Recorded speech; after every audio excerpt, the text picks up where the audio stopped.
Hey guys, Kapper here from Kapper Outdoors, and welcome to another cool video from Homestead How. In today's video, Carrie is looking at a possible equipment purchase down the road. They've got a 20-acre homestead out in kind of central Wisconsin, a beautiful area, but they need some equipment to help them out there. So Carrie is going to pick my brain about what ideas I might have about what equipment would best fit their farm. I mean, he needs to fix stuff like this, and maybe even this.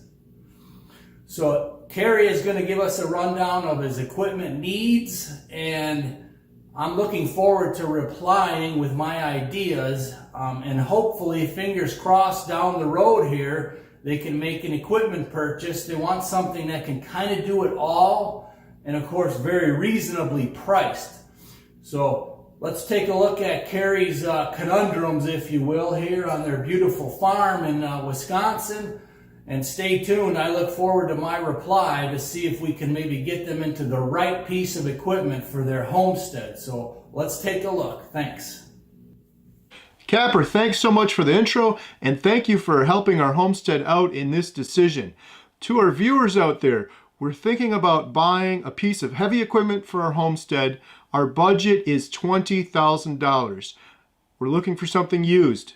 I know that's a lot of money, but when it comes to investing money, I'm happy to do that in some heavy equipment, because unlike, say, buying a vehicle for $20,000 that you purchase and then you leave and you immediately lose that value when you leave the parking lot, some heavy equipment you can hold on to for a couple of years, sell it, and usually get back most of your money if you maintain it, keep it in good shape. So in today's video, I'm going to talk about why we need some heavy equipment. I'm going to show a couple problems we have around our homestead, and I'm hoping that you as viewers can leave some comments and ideas on what you would suggest. And then at the end of the video, Kapper's going to watch it. Head on over to his channel and subscribe. He's going to do a follow-up video, and based on all of his experience with heavy equipment, he's going to give us his best suggestion on what we should get.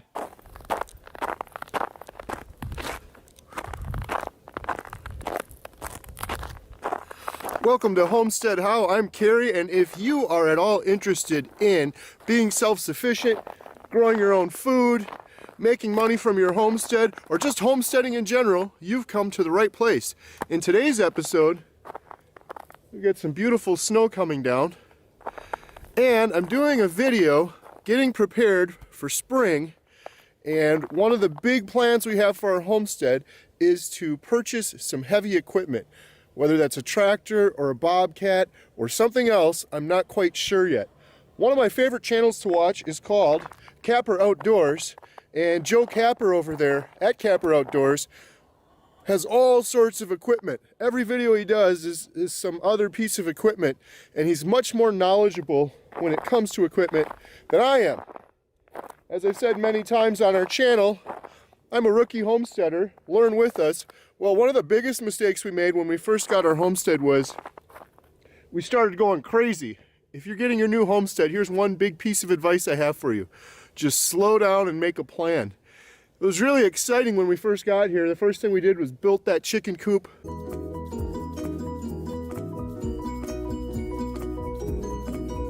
Shortly after, we built the goat house.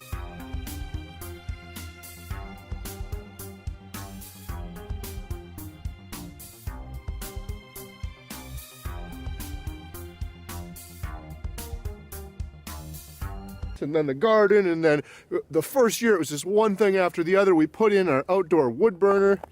And another thing that I did was, we have this really long driveway. It's a couple thousand feet, and we need something to plow the driveway on snowy days like this. So one thing that I did was I purchased a tractor from a farmer that lived right down the road from us, and it was a tractor, International Harvester. Shall we begin?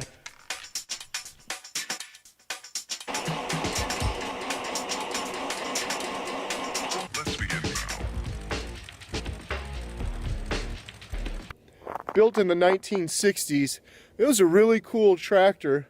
Very few things to go wrong on it, but it was old, and it was really cold in our Wisconsin winters plowing this long driveway. Wait, just a real quick interruption. Sorry, Carrie, but once you go cab, you never go back. And then it started breaking down. I fixed it a couple times, but it was just so cold and miserable to use. The other problem was it had a hydraulic lift, but the bucket itself was mechanical. You had to mechanically pull this lever and it would fall down. It down, you gotta slam it really hard. Then you have to set it down to reset it, and it was just tearing up the driveway. Long story short, we got rid of that tractor a year or two ago. I donated it to the World War II Museum in Portage, which is an awesome museum. If anybody is from Montello or Portage or around here locally, go check out that World War II Museum in Portage. It's an awesome place. The guy that runs it, it's great. So we donated the tractor, and then I got that plow truck over there, and I've been using that for a couple of years now. And that's nice because it's heated, but we got that for a really good deal, and I definitely got my money's worth. But it's still running.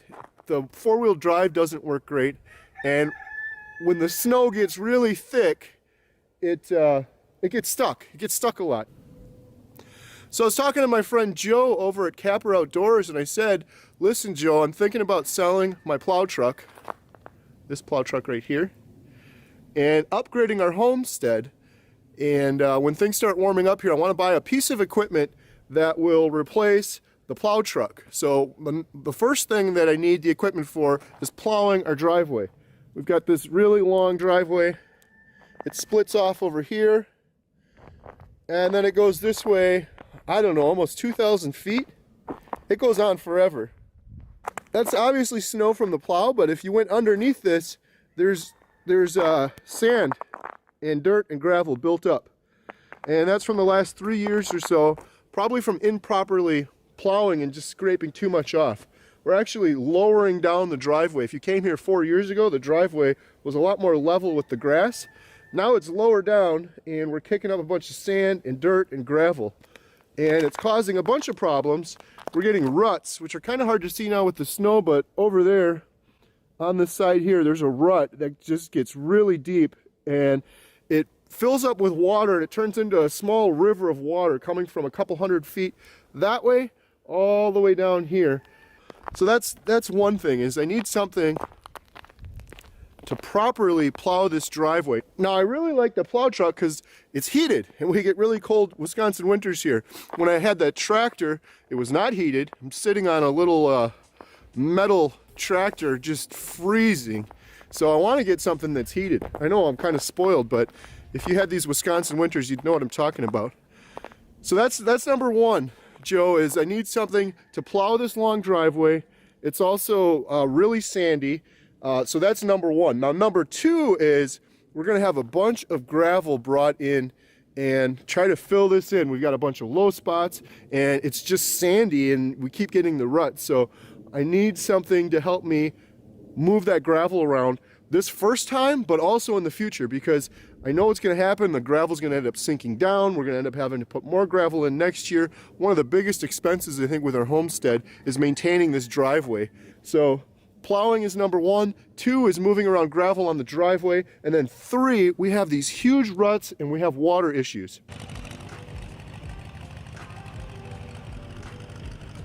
So all that water pools up right there where I was just showing you, and it gets really bad. It gets to the point where you can almost not drive through there. In fact, in the summertime, we've ended up driving around here. I really need a more permanent solution to get that water off the driveway. Okay, and then one more reason I need equipment is right here. Trees, firewood. I guess that would be the fourth reason, is I want something that I can drive out into the woods, cut down a tree, and either with a grapple or a bucket or something, whatever would be the best for that scenario, and processing a ton of firewood, that's what I want. I want to be able to pull those trees up, all the way up the driveway, to our house, to our outdoor wood burner. So that's the other reason I need some equipment, is to process firewood. All right, another reason I want to get some equipment is the previous owner of this property was in the carpet business. And when we brought our outdoor wood burner in, we had to dig some trenches for those water lines going into the house. And we found a bunch of nasty carpet that they buried underneath the driveway and underneath the ground, which is just horrible. I was able to pull some of that out when we put those lines in for the outdoor wood burner, but there's a piece over there right by the house that's sticking up out of the ground now as we've plowed over a couple times and brought the level of the driveway down. So that's another thing I want to do is this sandy / rocky driveway. I want to be able to dig down and pull some of that carpet out. So I think one of the biggest needs for this heavy equipment is maintaining our driveway, plowing our driveway, pulling the carpet out of our driveway, unfortunately, and adding stone and leveling it. So I don't know, something like a box scraper or something to get a nice level driveway and deal with all these water issues I have. All right, so Mr. Kapper over at Kapper Outdoors, what would you suggest for my scenario? You've got some awesome videos over on your channel using all sorts of different heavy equipment. I really like that Bobcat you've been using. That thing's awesome. But what would you suggest for my very particular situation?